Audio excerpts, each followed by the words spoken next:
We're going to take actions to protect women's rights and reproductive health. This morning, though, we're here on a critical issue, gun violence. I'm about to sign into law bipartisan gun safety legislation, and time is of the essence. Lives will be saved. When we return from Europe, Jill and I will be hosting an event in the White House on July 11th to mark this historic achievement with members who voted for these families and the families who, in fact, were victimized by the gun shooting that we've seen. It's so incredible to see so much of it of late. And advocates have worked really hard to do something about it. I've been at this work for a long, long time, and I know how hard it is, and I know what it takes to get it done. I was there 30 years ago, the last time this nation passed meaningful gun safety laws, and I'm here today for the most significant law to be passed since then, for the last 30 years. I'd like to thank the leaders and members of the House and Senate for working together to get this done. I especially want to thank the families that Jill and I, many of them we sat with for hours on end across the country. So many we've gotten to know who lost their souls to an epidemic of gun violence. They lost their child, their husband, their wife. Nothing is going to fill that void in their hearts. But they led the way so other families will not have the experience and the pain and trauma that they had to live through.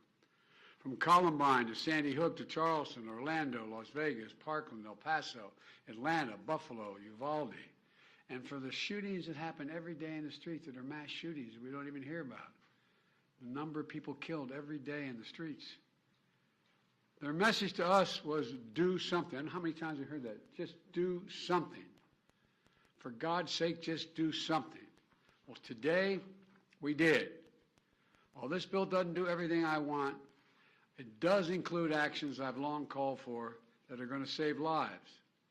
It funds crisis intervention, including red flag laws.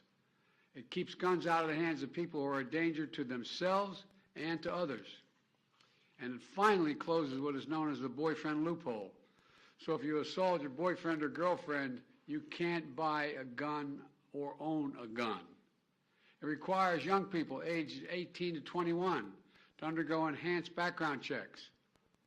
It includes the first ever federal law that makes gun trafficking and straw purchases distinct federal crimes for the first time.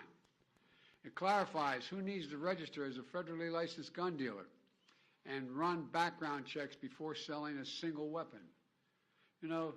This also provides historic funding to address youth mental health crisis in this country, especially the trauma experienced by the survivors of this gun violence.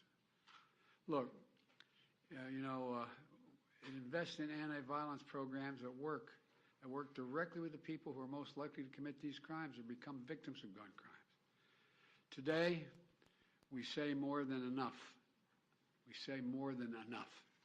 It's time when it seems impossible to get anything done in Washington, we are doing something consequential. If we can reach compromise on guns, we ought to be able to reach compromise on other critical issues, from veterans' health care to cutting-edge American innovation and so much more. I know there's much more work to do, and I'm never going to give up. But this is a monumental day. God bless us with the strength to continue to work, to get the work that's left undone done, and the lives lost that can't be saved, that are obviously gone, but will be an inspiration for us to do more. I'm not going to sign this bill into law.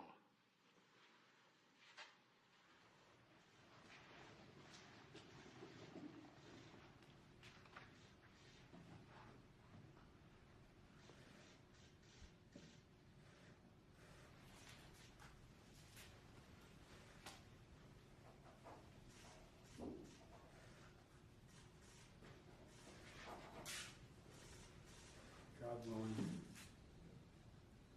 it's going to save a lot of lives. Thank you all so very much. Mr. President, we take a couple questions. Thank you. I have a helicopter waiting for me to take off. We're going to have plenty of time to talk about a lot of this. Do you think the Supreme Court is broken, in your view? I think the Supreme Court has made some terrible decisions. These decisions were made by the Supreme Court. Will you reconsider your previous opposition to expanding the court, sir? What about term limits for justices?